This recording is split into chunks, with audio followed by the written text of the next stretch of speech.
Most people say they want growth, but what they really want is comfort with rewards.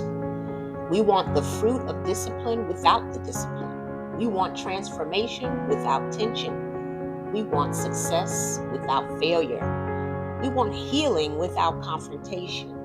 We want peace, but a lot of times but what we call peace is really just avoidance. Convenience has become an idol. We avoid discomfort at all costs. We confuse being uncomfortable with being safe. We confuse correction with rejection. We confuse discipline with trauma. And now we have a whole culture that wants to be held, rocked, burped, fed, applauded, and protected from anything that makes them feel bad. But comfort is not always safe. Sometimes comfort is the prison. Sometimes comfort is the thing keeping you stuck.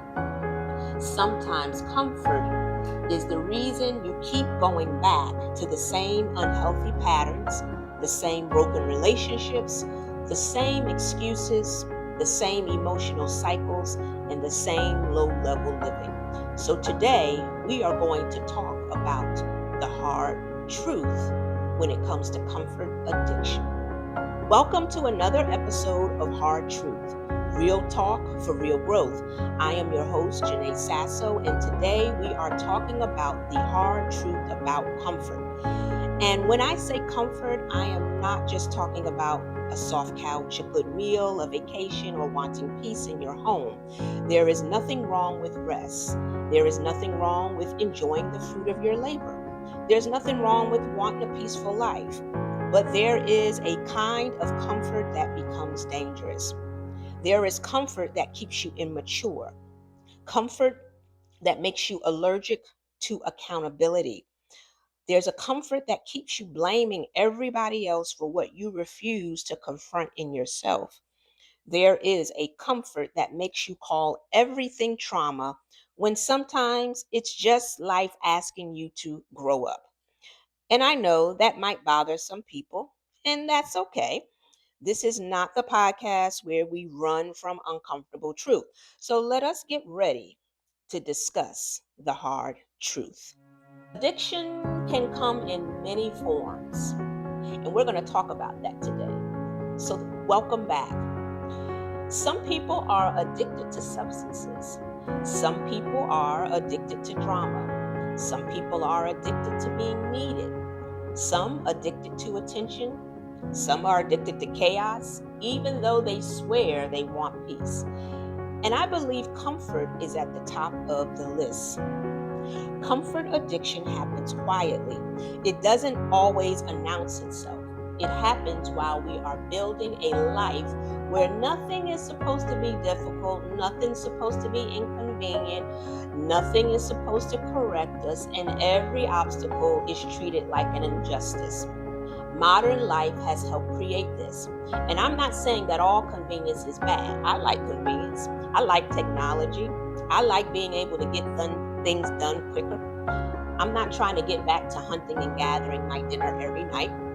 But we have to tell the truth. Technology has removed a lot of friction from daily life.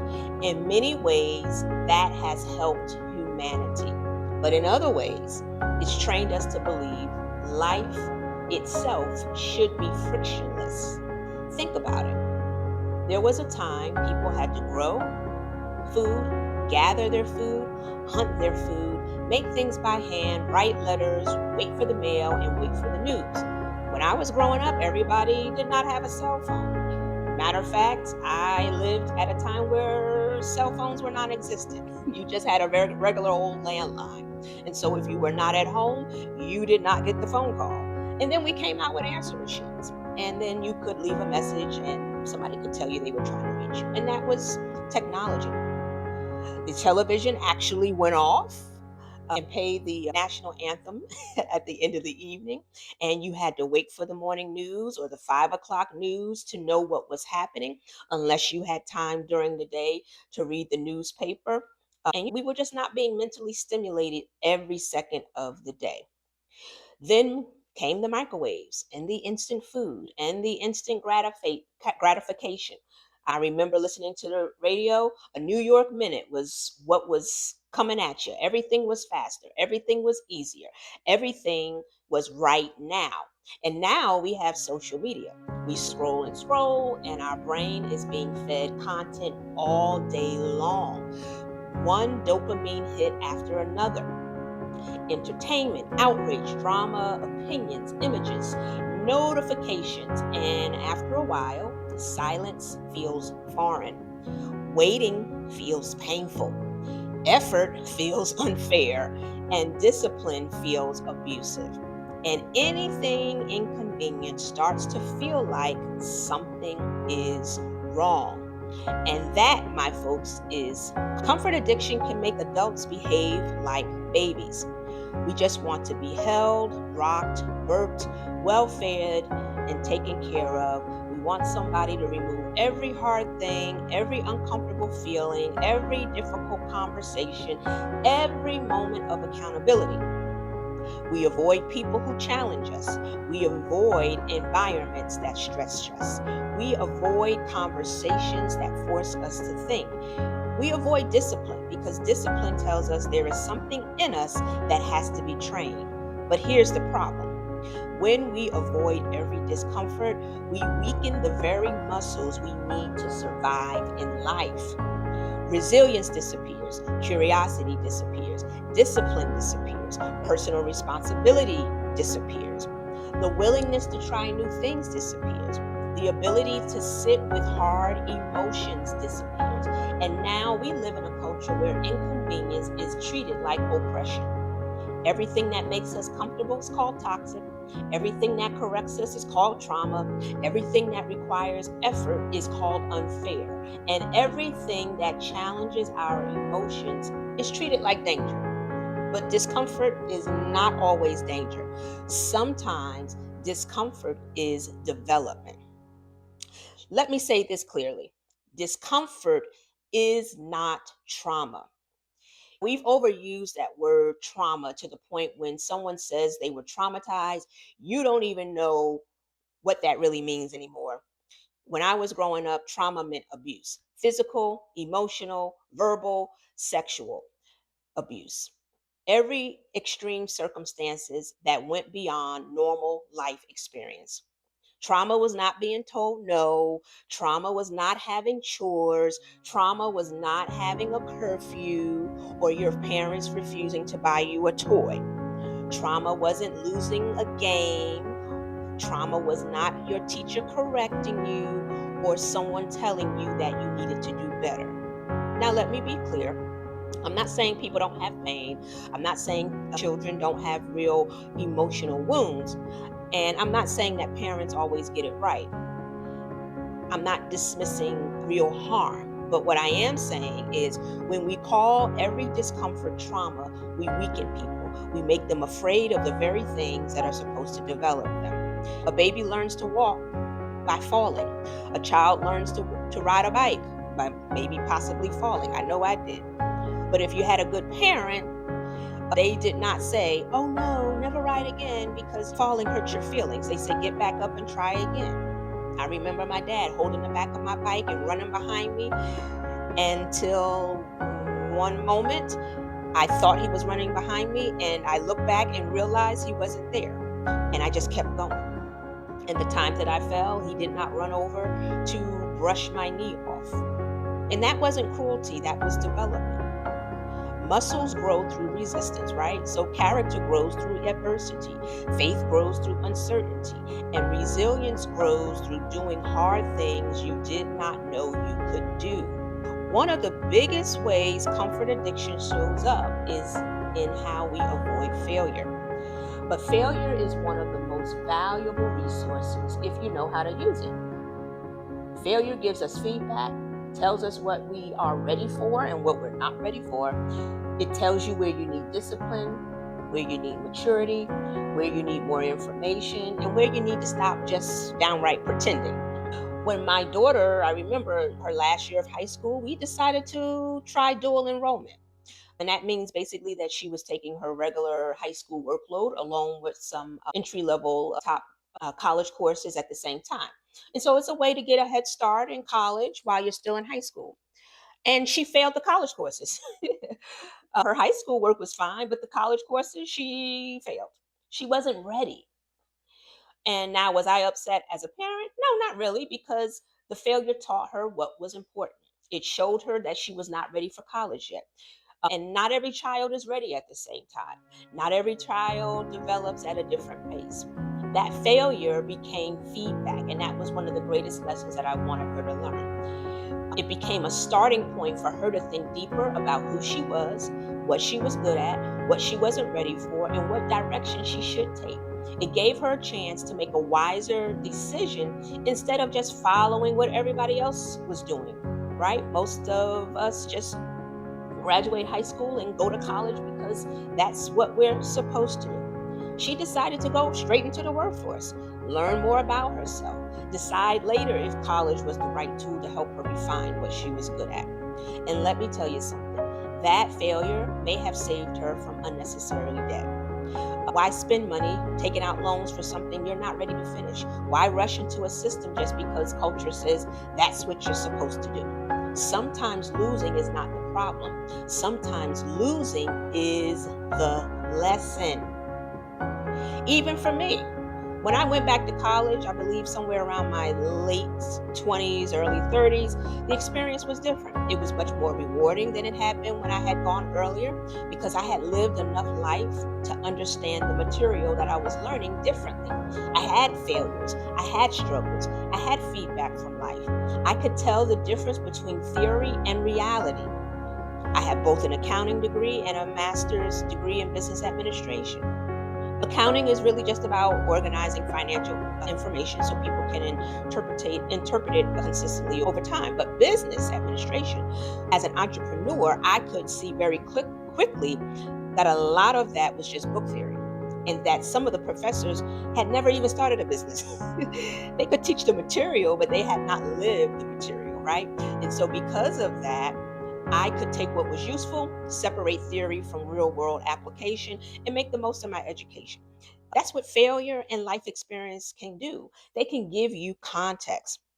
A person who's never failed doesn't have the same information as the person that's failed, reflected, adjusted, and tried again. That's why I say failure is a resource. But comfort addiction makes us run from failure. And when you run from failure, you run from feedback. This is where participation trophy conversation comes in. When I was growing up, everybody did not get a trophy. I was last place in all sports and gym class and all of the above. There was first place, second place, and maybe a third place, and that was it. If you wanted to win, you had to develop the skill, build the discipline, practice, improve, and compete. But now, as I have said in previous episodes, I understand the side of the argument that is for participation trophies, right?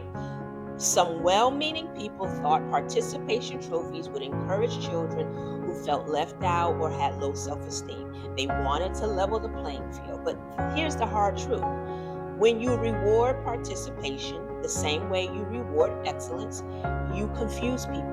You teach them that effort alone should be rewarded it's the same as results. And that's not how life works. I recently had a conversation with a fellow entrepreneur, and we are both high powered women, both doing our thing, both tired from the weight of being CEOs. And she was talking about how hard it was to raise capital and how much the effort goes into that process with very little return unless you were successful. And part of me wanted to agree because I personally understood the exhaustion. I understood the frustration. I understood how much effort goes unseen. But when I thought about it, I had to tell the truth. Hey, the world just does not reward effort. The market rewards results. It would be nice if our effort was rewarded because I would be killing it right now. I would have trophies stacked from here to the moon. But the market rewards value.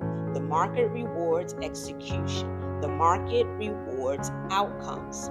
That does not mean effort has no value. It just means you're supposed to be using that effort to learn, adjust, fail forward, regroup, and redeploy your time, talent, and resources until you produce the results. But comfort addiction makes people want to be celebrated for simply trying. But growth teaches you how to turn trying into transformation. We can also see this in parenting. Some parents believe that because they provided food, clothing, and shelter that they did their job. And yes, children should be thankful for provision. But if we really understand parenting, we know that parenting does not stop at basic survival. An animal knows how to provide food and shelter for its young. Real parenting is more than that. Real parenting is raising a capable, competent adult who can survive in the world and contribute to the world and handle life without falling apart every time something doesn't go their way. A lot of parents are parenting out of their own pain instead of parenting toward the goal of maturity. They say, I didn't have to do this, so I'm going to make sure my child has everything. But sometimes giving your child everything robs them of the very thing they need most, resilience. I am thankful now that God did not put the resources in my hand when my children were younger, because I would have tried to protect them from too much too. I would have tried to remove every discomfort because I did not want them to hurt like I hurt as a child. But what I've come to realize as they are flourishing in the world as young adults, the struggle developed them. And I don't mean that we were living in a shack. They don't have that story. It wasn't the adverse poverty and all of those things, because they didn't have that. But it was not sheltering them from the basic ups and downs of life. Those ups and downs developed them. The things that I could not fix developed them. And now I can see what would have been called lack was actually a preparation for them. Sometimes the thing you want to rescue your child from is the very thing God may use to strengthen them. Another comfort addiction has robbed us of is silence. We don't like silence anymore. We need noise. We need screens, music, podcasts, television, social media. We need something to play in the background because silence forces us to sit with ourselves. And a lot of people do not want to sit with themselves. But failure should push you into reflection. When something goes wrong, I examine it. I think about what happened, why it happened, what could I have done differently, if anything, what can I prevent, and what do I need to learn most importantly. Entrepreneurship will teach you how to process failure in silence, because if you don't learn the lesson, life will let you repeat the class. I remember hearing an interview with Kevin O'Leary. You might know him from Shark Tank. And he was talking about successful people like Elon Musk and Bill Gates. He talked about their ability to silence the noise and increase the signal, because it allows them to focus in such a way that they do what has to be done so that they're not easily distracted. And that stood out to me because a lot of us like noise. Noise means we don't have to confront ourselves. Noise means we don't have to think. We can stay distracted from the discomfort of reality. But I'm an introvert, so silence for me is therapeutic. But you may be an extrovert and you get your recharge from socialization. But I get my recharge from silence. So I don't like a lot of noise. I don't like crowds. I actually have to force myself to come outside into the people-y world because I like my silence a lot. But I know how many people experience silence as a punishment because they have been trained by constant entertainment. So to our ancestors, though, when I think of my grandparents and my great-grandparents era, silence was something you worked towards. You worked in the field, you worked in a factory, you dealt with noise and labor all day. And when you got home, you just wanted some what? Peace and quiet. Now people run from quiet because quiet exposes what the noise has been covering. But silence may be the weapon you are overlooking. Silence gives you time to process. It gives you time to heal, hear God. It gives you time to sort through the junk of life without every outside voice telling you what to think. And we can all use a little bit more time to think in this fast-paced world.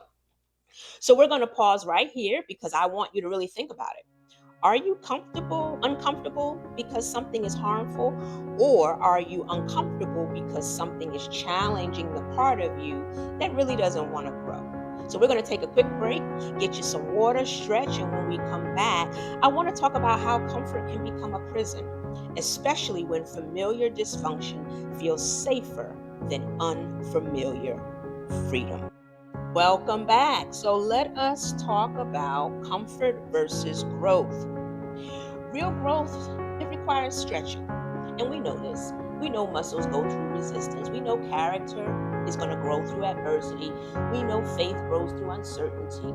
The problem is not that we do not know these things. The problem is that we do not want to accept them as being truth because stretching is uncomfortable. And anything that makes us uncomfortable, we're tempted to dismiss as wrong, harmful, toxic, or unnecessary. But some of you are not stuck because you cannot leave. You're stuck because comfort made you afraid to evolve. Years ago, I was riding a bus, and this man started talking to me. And now I have said before, God sends people to me all the time. I don't know these people. They just start talking. They just start sharing their lives, asking me questions. And I realize now that they're not seeking me. They're seeking the God that they see in me. And so this man was telling me about a conflict with his friend or his roommate. And from what I remember, he was living with someone he really did not get along with because he was trying to save money. And he kept going back and forth, arguing, leaving, returning, repeating the same pattern. And as I listened, I thought to myself, you could avoid all this if you just focused on becoming independent enough to live on your own. And sometimes you can be friends with somebody, but that doesn't mean you can actually live together. Some people can love from afar across town, but not across the hallway, right? So I asked him questions because that is usually my approach. I don't like to just tell people what to do. I actually prefer to provoke people to think for themselves. And so after listening to him, I said something like, you know what I believe? I believe you don't really want to be out of this situation. I believe you really is drama. And something about this conflict is familiar to you. And that is the point. There are patterns and dysfunctions that we are all attracted to because they are familiar. They may not be good for us, but they may feel like home because we know how the patterns work. Even if something is bad for us, if it is familiar, we gain comfort from it. And we will keep engaging in that unhealthy situation until we wake up and say, if I want different, I have to do different. And doing different is uncomfortable because the outcome is uncertain. This truth became very real to me when I found myself in an abusive romantic relationship. Coming out of home where there was verbal and physical abuse present, I knew to be careful, but I also had judgment in my heart. I judged my mother. I judged women who stayed in domestic violence situations. I thought if somebody puts their hands on me, it's going to be on. And then I found myself in that same exact situation. And that experience obviously humbled me. It made me understand what I did not understand before. People did not stay in those situations because they're stupid. They didn't stay because they're weak and they enjoy being hurt. Many times they are stuck in a familiar pattern. It's predictable. They know what comes next. And as painful as it may be, the known pain can feel safer than the unknown freedom. That doesn't excuse it. Abuse, of course, right? Abuse is wrong, but it helped me to understand the mindset. And so if you grew up in a toxic or traumatic environment, you can attract people with similar traits if you are not alert. You can let your guard down. And sometimes it comes up on you so fast, you don't even realize that you're in it until you are really in it. So I remember fighting with this person, and I remember the moment my spirit saw that spirit, and I said, that's the same spirit my daddy had. And the Holy Spirit, I believe, brought that to my attention, and I recognized it. And I did recognize that spirit that was in operation in that person that was being abusive towards me. And when it triggered my past experience that I had at the hands of my father, I got angry. I didn't just get angry at that person. I got angry because I said, you know what? You will not follow me into my adulthood.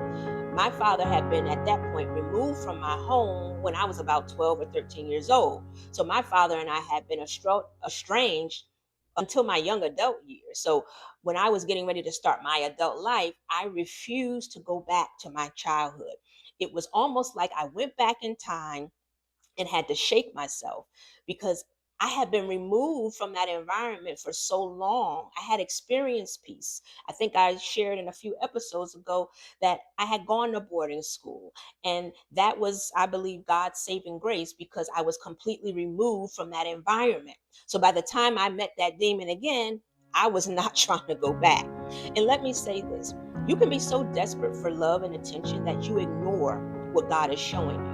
You have to deal with the truth of your life experience. You have to confront who you have become as a result of what you went through.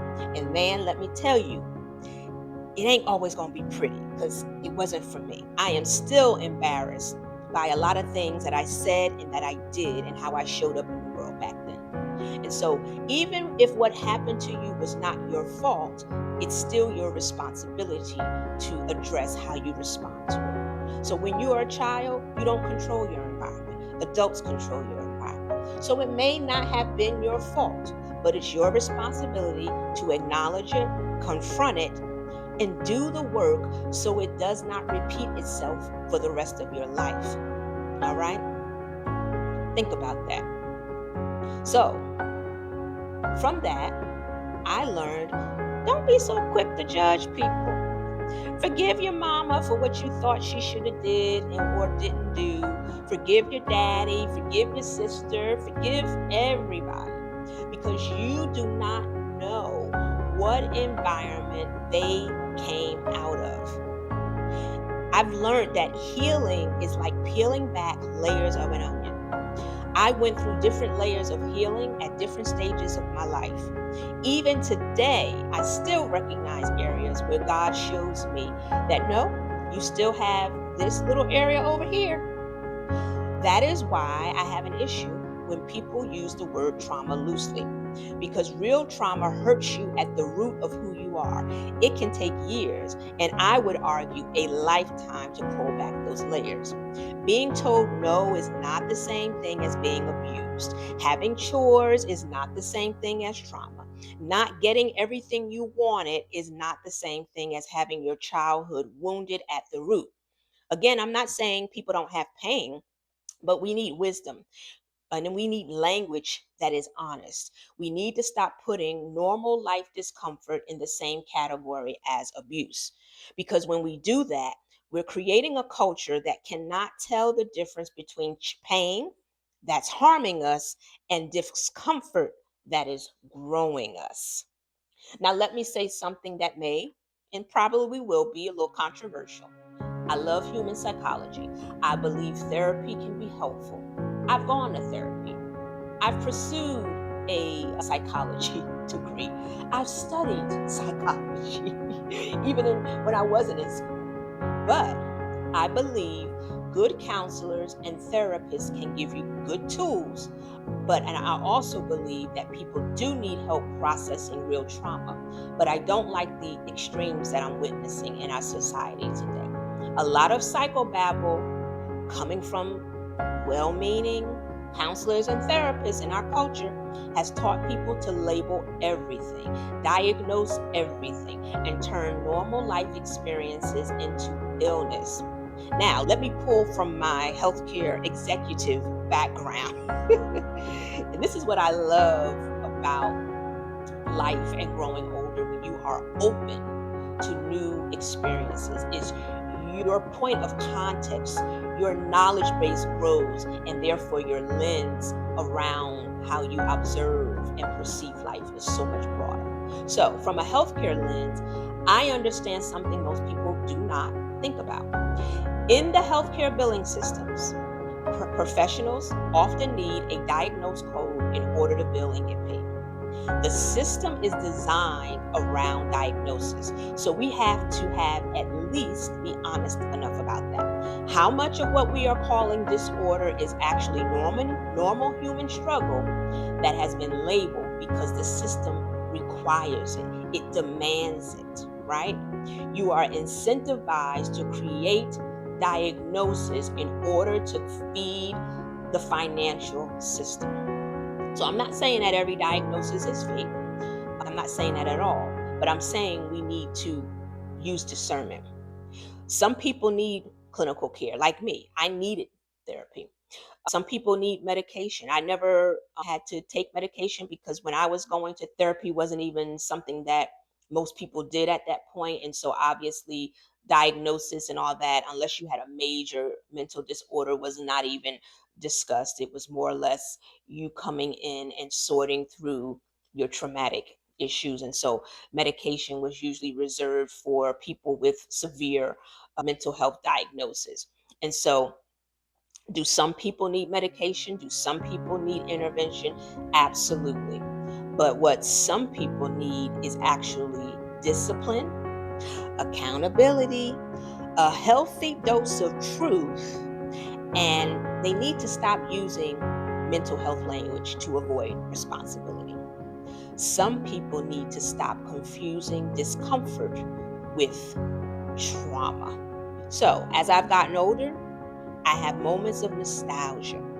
I hear certain songs and they take me back.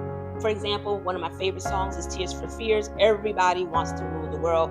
When I hear that song, it just takes me back. I think about the 80s, movies like Goonies and the soundtrack of my childhood. But then I had to wrestle with something as I'm going through this stage of life of just going back to the memories.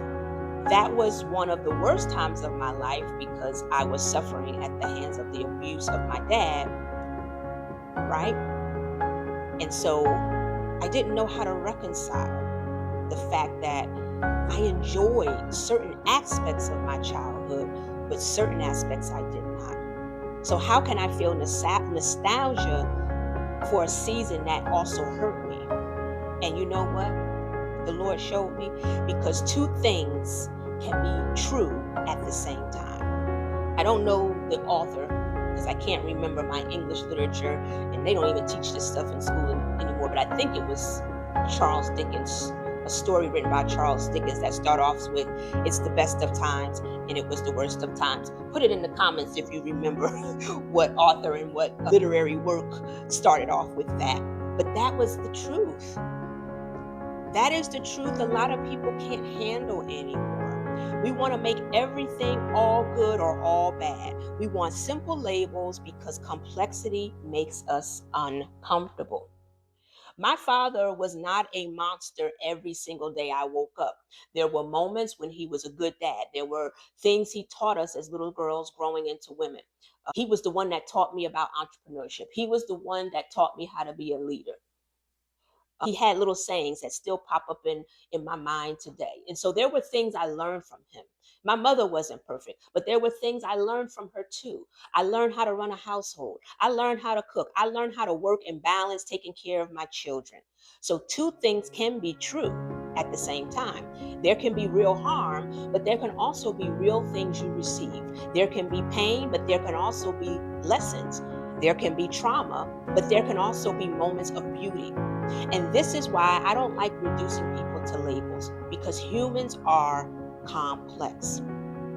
So we live in a time where people love to blame generations. The boomers did that, Gen X didn't do this, millennials are that, Gen Z is that. And I don't look at trauma that way. I didn't grow up thinking this generation hurt me. I didn't even know what generation my parents were from. We didn't have those labels. Those labels were not developed until much later in my really closer to my young adult life. So I didn't think, why is my dad a Gen X, or the boomer rather? Why did he do this? I was thinking more of the line, is my dad like this? Why is my mom like this? What happened in my family? And so when I got older, I learned to see people as human beings first. Human beings with complex lives, complex histories. Human beings who may have been victims before I even came into the world. My parents were children before they were my parents. They had lives before I arrived. They had wounds before I knew them. They had experiences I did not have the tools to process, or they did not have the tools to process, sorry. So that doesn't excuse what happened, but it helped me to understand the human story beneath the behavior. And because I love psychology, I am all about getting to the root of the story of the behavior. And so understanding the human story was how I learned to forgive. It was a part of how I learned to forgive. Now, we've got this trend of estrangement. Oh my gosh. It makes me nauseous. I've been looking at content and listening to both sides of the argument, and it's just some of this stuff is just downright disgusting. But anyway, children are estranged from their parents, are estranged from children, families cut off, relationships severed. And again, let me be clear, I'm not talking about situations like mine where there was real abuse and danger and serious trauma. There are times to distance is necessary, and I did experience that, right? My mom removed my father from the home as a preteen, and I did not have contact with my father for several years during my teenage years, not until I became a young adult. So there are times when boundaries are necessary. But I'm not talking about people who are blaming, someone for their abuse. I'm talking about those who are blaming someone else for the discomfort of normal life. People who weren't taught how to sit with difficult emotions, or every uncomfortable feeling has become a reason to cut somebody off. Parents, in some ways, we've got to take some accountability here because we've created some of this. We let children believe discomfort is not normal. We did not always teach them the difference between normal life hardship and trauma. And we let the psychobabble infiltrate their hearts and minds before they had enough wisdom to understand life. And many of us were trying to give our children what we did not have. You hear that all the time. We were trying to protect them from pain. And although that sounds loving, we have to recognize if you're not careful with that, you end up raising people who cannot handle pain at all. You cannot protect your children from all pain. You should not try to protect them from all discomfort. You should protect them from abuse, from danger, and from harm. Yes, the kind that I described earlier that literally shakes you and kills you to the core of your very being. But do not protect them from every challenge, every responsibility, every consequence, and every moment of growth. Because overcoming is how confidence is built. You cannot give a child resilience, right? So you have to give them the space to develop it. And when you remove every resistance that they experience, then you remove their opportunity to grow in confidence and resilience. And so this is where faith has been the root of my own transformation. I went to therapy across my life, maybe 4 to 5 years in total. So I have not made a therapy a lifestyle. But because I think therapy has its limitations. And I'm glad that I did not spend my lifetime in therapy, because I believe that therapy can become a crutch, and it has become a crutch for many people who are in this cycle of perpetually going to therapy because they just refuse to do their work, right?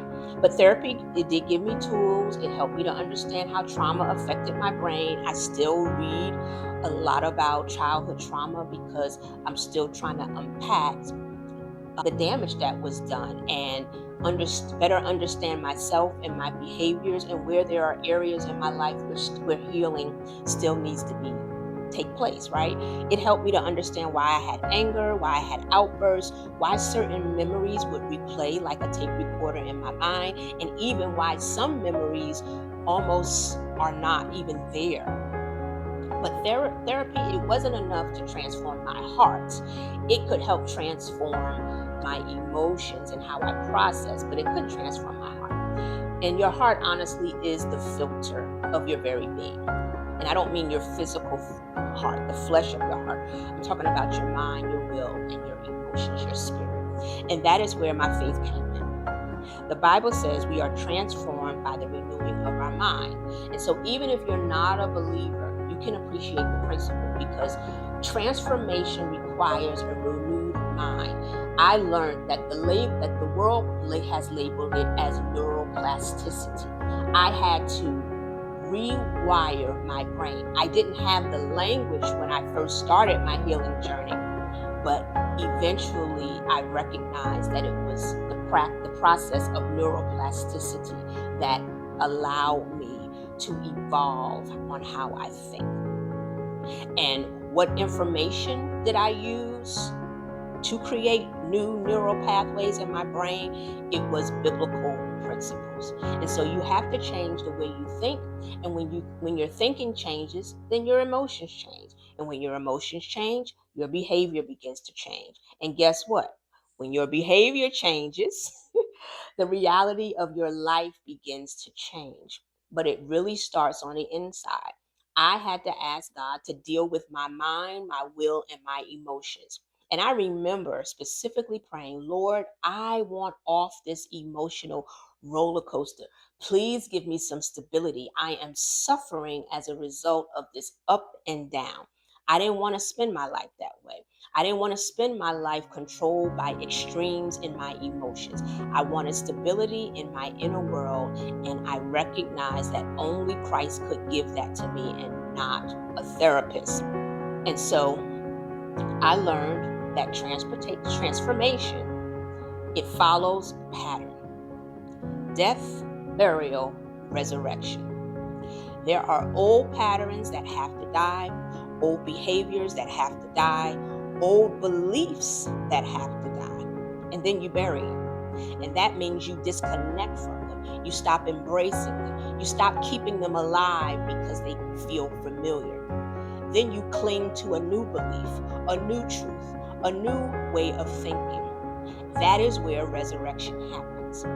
And you don't go through this process only one time. You're going to go through this death, burial, and resurrection many times in your life.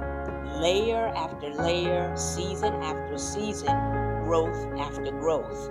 Because why? One of the greatest revelations that God gave me was that life does not travel in a straight line. It is circular. It is cyclical, like climbing a mountain.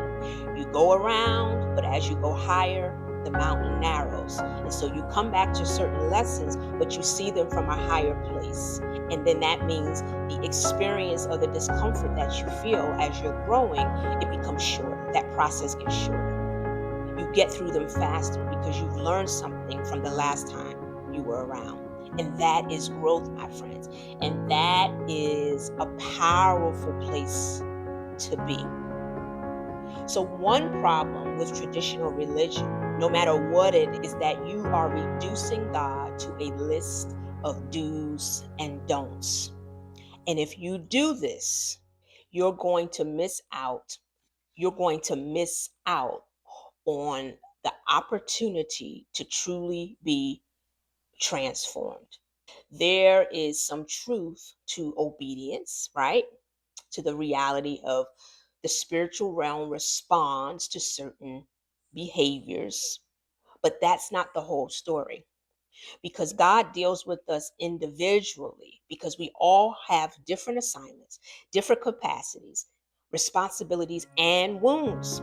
And He is very much aware of our wounds. And so a wise parent obviously will not deal with every child exactly the same way, because every child is unique. And so God is obviously wiser than us. So why would we think He would deal with all of us the same? This is why a personal relationship with Christ is so important. That is what religion will not give you. It will give you the list of do that, don't do that, right? And if you do this, God will do that. And again, there's a hint of truth there, but that is not the whole story. You cannot just passively go through life and expect transformation. A personal relationship with God in anybody, even a human, has to be intentional. You have to do the work. You have to engage in truth. You have to be open to truth. You have to let God shine light on the dark places in your heart. I had to accept that reality. I had to go to the people and listen to their feedback about my dark behavior. And I had not to deny it, even if I didn't remember it. It was many times that people said what I said to them, which was hurtful and cruel, but I don't honestly remember. But because I have enough wisdom to know that I was not in a right frame of mind or place in my life, I had not healed to a certain point at that time, it probably was true, and I apologize. And so I wanted to be intentional because I did not want to repeat what I came out of. I did not want to live my life in pain. I did not want to transfer, most importantly, transfer that pain to my children, because you cannot pass on healing if you are not healed. You cannot pass on healing if you are not healed. So let us move on to the subject of politics and culture for a moment. A lot of people outsource their thinking because thinking is uncomfortable. It's easier to follow the tribe. It's easier to repeat the slogan. It's easier to adopt the talking points. It's easier to get along, to go along, to get along, as they say, right? But there's times when your group, your tribe, your side, your party, your movement, or your community embraces a lie. And if you love truth like I do, you have to be willing to stand against the lie. Not against the people, but against the lie. Even though some people, if they don't listen to this podcast, they probably still in that frame of mind that when you stand against the lie, that you're standing against them. And that's uncomfortable because standing for truth may cost you comfort. There is a price to be paid. Some people would rather protect their emotional comfort than confront reality. This is how and why societies unravel, and why we're watching people from in our very midst become unhinged, because the culture has taught them that comfort is the goal and discomfort is just unacceptable. But life is uncomfortable in and of itself. Even if you had the best parents and the best upbringing and the best opportunities and the best support system, life will throw you curveballs. Go up to the cancer unit of any hospital, especially like a children's hospital, and tell me which one of those people deserved what they are currently experiencing. Tell me which one of those people's privilege saved their life. So the question is not whether life will challenge you. The question is whether you have been trained to handle the challenge. Years ago, I used to do financial coaching. I worked with people in financial distress. They would come into my office determined to get out of this situation. They were excited. They wanted a plan. They wanted to do something different. And they thought, in some respects, I had some type of magic bullet. And so I would give them their assignment and they would leave motivated. 2 or 3 days later, they would call and they would say, something happened. Something disrupted the plan. I don't know if we can do this right now. What are we going to do?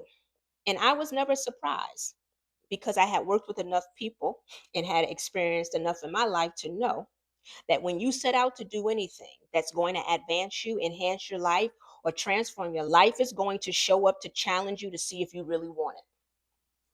Because there is preparation that has to happen in you and around you so you can actually handle the change you say you want. You have to fight through the resistance so you can gain the strength to continue the journey. Let me say that again. You have to fight through the resistance so you can gain the strength to continue the journey. If you turn back and choose comfort, it's only going to get harder to try again the next time, because now you've trained yourself to retreat. Folks, that's the cost of comfort. Delayed growth, weakened resilience, emotional immaturity, a lack of discipline, confusion, anxiety around discomfort, and a habit of running away when life pushes back. So, another thing I have learned is that human suffering affects all of us. Just think about the people in the cancer ward. I've sat with all types of people. God has really privileged me to just know and be able to relate and interact with people from all walks of life. I've met people in jail, I've met millionaires, I've met billionaires, all walks of life, because I just love learning about people. And most people spend their time examining differences: color, income, gender, religion, background. Those are all have always been obvious to me, the differences. So I've spent more of my time examining our similarities.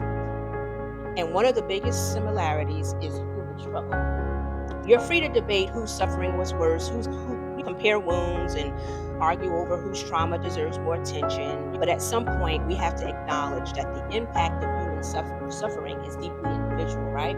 Because two children can grow up in the same home and respond differently. One overcomes and becomes successful. Another gets swallowed up by addiction. Same environment, different outcome, different internal impact. So I don't waste time debating whose wound was worse. If you have really survived trauma and overcome it, like I have, then you are just usually too thankful that you survived to sit around trying to win the pain Olympics. Because when you look to the right and to the left, you know that some people didn't make it. And so, by the grace of God, my family survived something that could have ended very differently. You know, you see those stories on the news where a man becomes unhinged and tries to take the life of his family and then himself. My family found ourselves in that situation one night. And by the grace of God, we survived. That wasn't a small thing. That wasn't discomfort. That, my friends, was what real trauma looks like. But here's the hard truth: I was able to forgive that man, not because what happened was okay, because it wasn't. Not because I minimized the trauma. I didn't minimize it. I was angry for a long time. But because God did a work in me that allowed me to see the human story behind the pain. My father later became deceased, but before that, I brought him in my home. I cared for him until the last years of his life. I paid his bills. I helped take care of him. And I did not do it out of obligation. I did it out of love. Because, obviously, there had to be a reconciliation of some type for me to be emotionally free enough to do that. But I'm telling you this because somebody else could have gone through something similar and never recovered. Somebody else could have gone through that and ended up in a mental institution. Somebody else could have gone through that and never forgiven.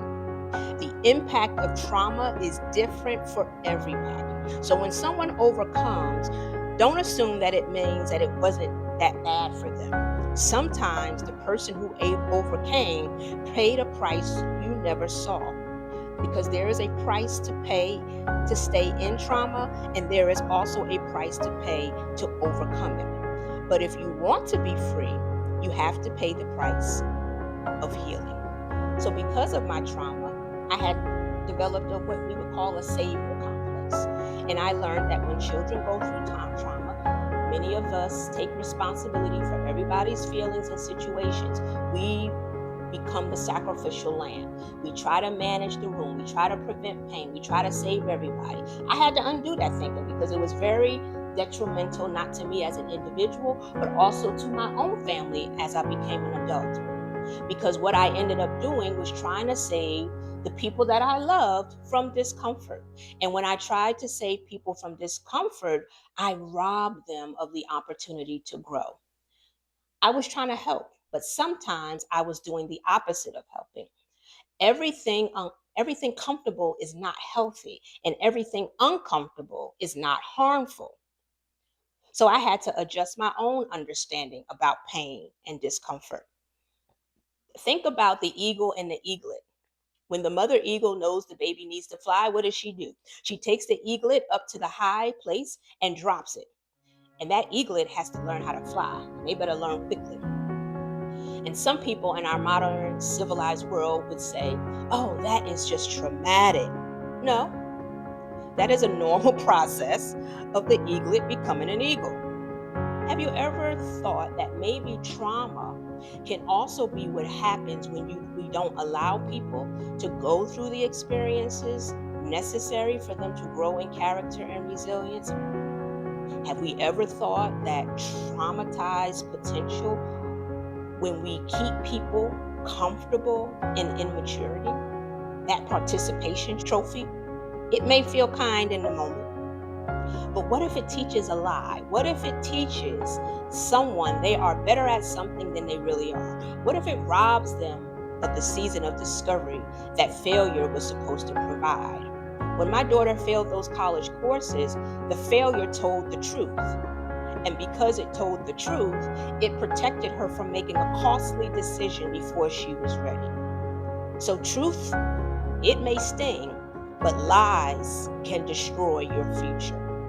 The cost of comfort is too high. Comfort can destroy purpose. It can limit potential.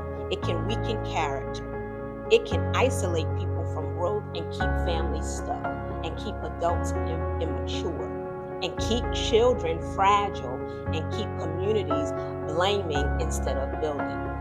When we make comfort an idol, we stop asking the right questions. We stop asking, what is this trying to teach me? Where do I need to grow? What pattern am I repeating? What truth am I avoiding? And how do I make this feeling go away? That's where we end up leaving off with the question, right? We want to know, how do we make this feeling go away? Instead, we should be asking the other questions. And that's dangerous because not every uncomfortable feeling needs to go away immediately. Some uncomfortable feelings need to be examined. Sometimes discomfort is conviction. Sometimes discomfort is exposure. It's God's way sometimes of showing you the area that needs healing. Because sometimes discomfort is life giving you feedback before the consequences get worse. So, what do? We got to learn how to get uncomfortable again. We got to learn how to sit with difficult emotions without immediately running, numbing, blaming, diagnosing, scrolling, eating, spending, yelling, cutting people off, and creating drama. We have to learn how to hear opposing views without falling apart. We have to learn how to accept feedback without calling it hatred. Let our children struggle appropriately so they can build resilience. Learn how to tell the difference between real trauma and normal discomfort. How to let failure teach us instead of letting failure define us. And how to stop rescuing people from every hard thing. And how to stop worshiping at the feet of convenience. And ultimately, how to renew our minds.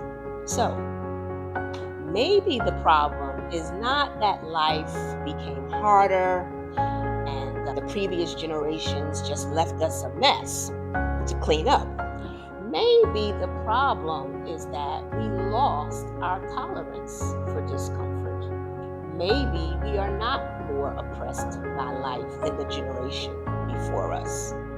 Just maybe we are less trained to handle life than the generations before us. Maybe our parents were imperfect humans and not cartoon villains. Maybe our children do need more resilience and not more rescue. Maybe failure is not the enemy. Maybe silence is not punishment. Maybe discipline is not trauma, or discomfort is not always danger. Maybe comfort has become the thing standing between us and the growth we keep praying for. So this week, I want you to ask yourself some hard questions. Where am I choosing comfort over growth? What pattern do I keep returning to because it's familiar? What failure have I refused to learn from? And where am I rescuing someone from a discomfort they actually need? Where am I calling something trauma when it may simply be growth confronting me? And what old beliefs need to die, be buried, and be replaced with truth? Growth is not always comfortable. Healing is not always comfortable. And the truth, obviously, is not always comfortable. But comfort without growth is not peace, it is stagnation. And I don't know about you, but I don't want to be stuck just because familiar pain made me afraid of unfamiliar freedom. This is hard truth, real talk for real growth. Be kind and keep it classy in the comments.